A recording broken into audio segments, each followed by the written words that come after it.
bonjour ou encore bonsoir. Ça dépend de l'heure que vous visionnez cette vidéo. Aujourd'hui, vous avez avec vous mademoiselle Jeff Terline Nonson. Je vais vous disposer un cours de français, c'est évident. Et précisément de les pièces classiques, on va voir le théâtre romain. Nous avons comme plan, rappel sur le cours précédent, ensuite origine du théâtre, ensuite le théâtre romain précisément, comment jouaient les Romains, invention des Romains dans le théâtre, ensuite une évaluation. Donc, on va commencer. Dans le cours précédent, on a vu le théâtre grec, c'était la suite. On a vu que, on a vu c'était quoi le catharsis, donc c'était que les Grecs voulaient créer un effet particulier. On a vu que les Grecs eux-mêmes, ils jouaient masqués dans le théâtre, c'est-à-dire qu'ils portaient des masques durant les théâtres. Mais le masque qu'ils portaient, c'était pour qu'ils puissent jouer plusieurs rôles en même temps. Donc, si je porte ce masque de cette forme, donc je pourrais jouer un autre personnage avec un autre masque. Donc, c'était pour cela. Ensuite, on a vu que les Grecs eux-mêmes, ils faisaient leur présentation en plein air et que au fur et à mesure, le théâtre grec euh, évoluait. Donc, c'était ça. OK. Et maintenant, on va voir le théâtre romain. On va voir l'origine du théâtre romain. Avec la montée de la Rome comme puissance militaire, la Grèce allait être conquise.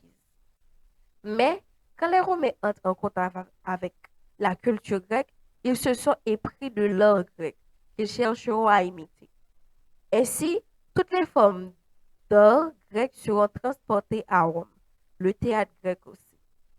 Donc, on a vu que les Grecs eux-mêmes, dans cette question de spectacle, ils géraient très bien. Donc, ils avaient déjà la comédie, la tragédie. Donc, le théâtre était quelque chose que même, grâce avec les spectacles qu'ils organisaient pour Dionysos, et que ça leur permettait euh, de faire des spectacles. De temps en temps, ils évoluaient. Donc, avec le catharsis même, il leur permet de se démarquer de temps en temps, de faire quelque chose de particulier. Donc, quand la Rome lui-même, avec sa puissance militaire qui était exagérée, donc la Grèce, elle, va être conquise, c'est-à-dire que la Rome va prendre Grèce. Donc, mais quand les Romains entrent en contact avec la culture grecque, c'est-à-dire que, genre, ils ont conquis la Grèce, ils ont conquis la Grèce. Donc, ils vont faire face à la culture grecque. Donc, ils se sont épris, c'est-à-dire qu'ils ont pris la culture grecque, l'art grec, et qu'ils cherchent à l'imiter, à imiter cet art-là. Donc, toutes les formes d'art qu'avaient les Grecs, les Romains, l'ont transporté à Rome. Donc, le théâtre aussi. On va voir ça. Cependant, les Romains vont modifier des éléments du théâtre grec. Avec les Romains, le théâtre devient presque entièrement ludique. Ils ont laissé de côté les sujets sérieux des tragédies, d'où le nom des jeux de jeux scéniques en latin, scénaludi, donné au théâtre romain. Un théâtre qui exclut les grands débats, comme c'était le cas avec la tragédie grecque. Donc, à part le fait que les Grecs voulaient imiter, les Romains voulaient imiter le théâtre grec, donc en même temps, les Romains, ils vont modifier quelques des éléments. On a par exemple le fait qu'ils ont modifié, ils ont rendu le théâtre ludique, ils ont laissé, c'est-à-dire ils ont laissé de côté les sujets sérieux des tragédies.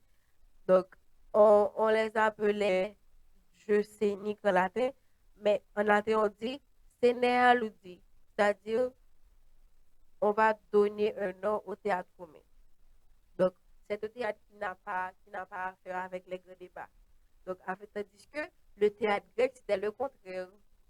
Certes, ils ont imité cet art, mais ils ont apporté des modifications. Comment jouaient les Romains? Comme dans le théâtre grec, les Romains jouent avec le visage couvert de masques. Les costumes vont avoir une importance capitale pour le théâtre romain. D'ailleurs, c'est le costume qui donne son nom à certaines pièces. Exemple, on a la togota. La togata est ainsi appelée parce que les acteurs portent une toge. Donc, le fait que les acteurs portent une toge, donc on appelait la pièce la togata. Donc, comme dans le théâtre grec, on avait dit que les Grecs jouaient avec le visage masqué. Donc, les Romains aussi jouaient avec le visage masqué, c'est-à-dire le visage couvert de masque. Mais les costumes que les Romains portaient jouaient un gros rôle. Un gros rôle, c'est-à-dire que ça dépend de quel costume que vous portez, la pièce va refléter ce costume. Alors que dans la comédie Palacia, les acteurs portent un manteau appelé pallium. Si lors des grandes réjouissances populaires, les pièces sont représentées dans un théâtre en plein air, pourvu d'une scène en forme de demi-cercle, lors des célébrations que donnent les plus riches des citoyens romains, on jouait des pièces de théâtre à l'intérieur de très somptueux villas. Donc, vous avez vu que si on porte une toge, ça s'appelle togata, alors que si on porte euh, un manteau, donc appelé pallium, donc la comédie va s'appeler Palacia. Donc, cependant, si pendant les réjouissances populaires, c'est-à-dire pour la grande masse et tout, les pièces sont représentées dans un théâtre en plein air, c'est-à-dire il y avait, il y avait juste une forme, il y a juste une scène en forme de demi-cercle, tandis que pour les plus riches, ou encore des plus riches citoyens romains, les pièces eux-mêmes se jouaient à l'intérieur de très somptueux villas. Donc, c'était hors du commun. C'était différent pour les populaires, pour les pauvres, c'est-à-dire la classe moyenne, non pour les pauvres. Tandis que pour les gens riches, c'était différent. En plus de la togata et la palacia, les Romains ont inventé plusieurs autres genres dramatiques comme l'atellane. L'Atellane est une sorte de comédie qui provient de la ville d'Atela à qui elle doit son nom. On pense qu'il s'agissait d'un théâtre improvisé, c'est-à-dire que les acteurs jouaient sans faire de répétition préalable. De tout dans l'Atellane, il n'y avait pas beaucoup d'acteurs, environ trois, qui étaient tous masqués.